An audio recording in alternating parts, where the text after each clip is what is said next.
Next time you're in or near Charleston, South Carolina, or Summerville, be sure to visit the Colonial Dorchester State Historic Site.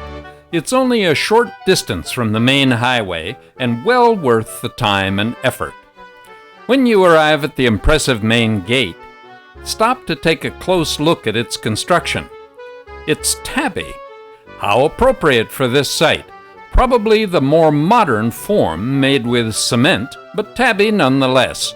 A traditional building material in this part of the country that you'll see more of on the site. Go on through to meet the Iron Ranger, buy your day pass from him, and drive along the road. Past the bell tower and cemetery on the right, then turn into the main parking lot, where you'll see this building. Exhibits here provide information on everything from pre-European Native American inhabitants to arrival of the Massachusetts Congregationalists to the shift from subsistence farming to indigo and cotton, and the effect of that shift on the economy and overall society of Dorchester.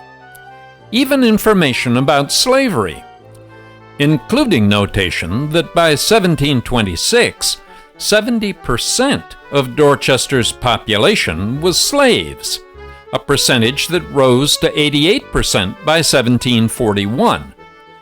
Quite a change from the pious objectives of Dorchester's Congregationalist founders, it seems.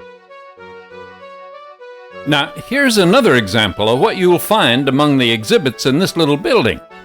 An artist's model of Dorchester in its heyday. I had difficulty getting a good photograph through the window, even with our son's Nikon camera. But here's what I've got, clearly showing how Colonial Dorchester's planners laid out their new town on a grid with quarter-acre building lots. It seems the artist has included all known buildings, too. I'm not sure if this model's drawn to scale or not, but it certainly helped me to understand where I was and what I was seeing as I walked the Dorchester site grounds.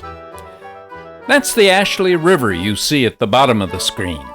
Colonial Dorchester's lifeline, navigable to Charleston, 18 miles downstream, providing an efficient way to ship bulky produce, such as rice and indigo, from inland plantations and storehouses. Maybe we can blame the Ashley River for the shift in Colonial Dorchester's fundamentals during the first half of the 18th century. Here, just to make sure we're oriented in the proper direction, the arrow at the top shows the location of the current entry gate. That straight dirt road leading down toward the river now is the paved road we drove to the parking area and this display building. Now, let's locate some specific spots on this map of the site that we know something about. Through archaeological and archival research, the Teaching American History in South Carolina website has a useful section on Colonial Dorchester. I'll put a hyperlink to it in the text. First, and most important to the Congregationalist founders of Dorchester, at least in the beginning, was their church building. Initially, of course, a Congregationalist church. In 1706, ironically, not long after they arrived, South Carolina made the Church of England the colony's established church, supported by taxes. Taxes used to build a small Anglican sanctuary right here in 1717. A brick structure improved and expanded in 1733, to which a bell tower was added in 1751. Only the bell tower remains today, looking over an ancient cemetery, saved from scavengers, it was said, by fear that the tower would fall in on them should they try to remove any of the bricks. It remains an impressive sight today. Next, have a look at Colonial Dorchester's Market Square. You see it here, parallel to the row of lots that borders the river on the south, and you can walk its length and breadth today at the colonial site.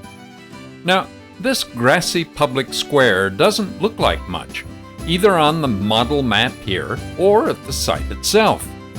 But just think about the archaeological potential of this area.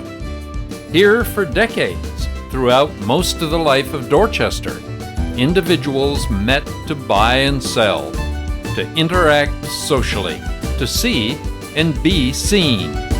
Don't you think they may have dropped or forgotten a few things while they were at it? I'd bet dollars to donuts that the soil beneath that bland-looking grass holds hundreds and hundreds of interesting items, all waiting to be discovered by archaeologists trained in the discovery and assessment of such artifacts. Next, let's take a look at Colonial Dorchester's most extensive and impressive structure, the brick powder magazine and fort. According to the Teaching U.S. History in South Carolina website and other sources, Dorchester began construction of the brick powder magazine and its surrounding tabby walls in 1757. The fort's primary purpose was to diversify storage of South Carolina's gunpowder supply.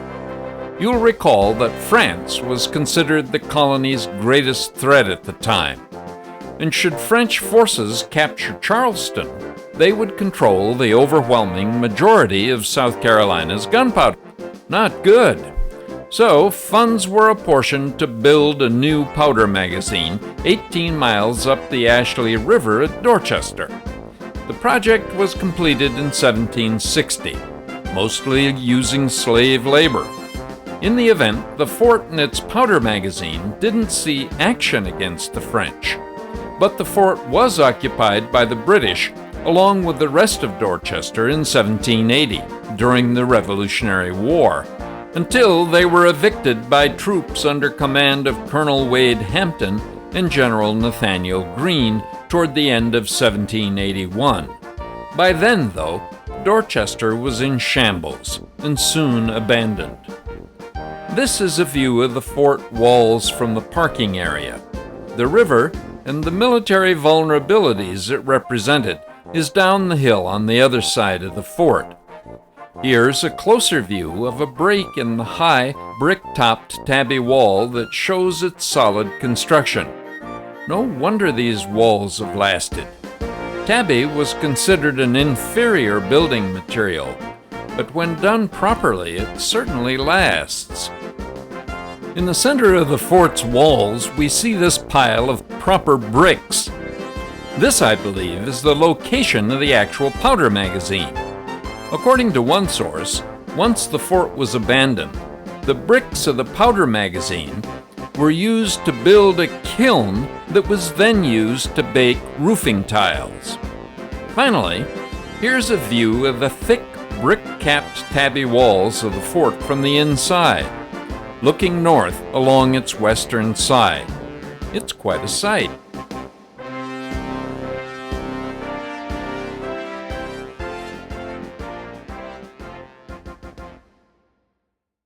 If you find the Colonial Dorchester State Historic Site of interest, click on Part 2 to continue this virtual tour.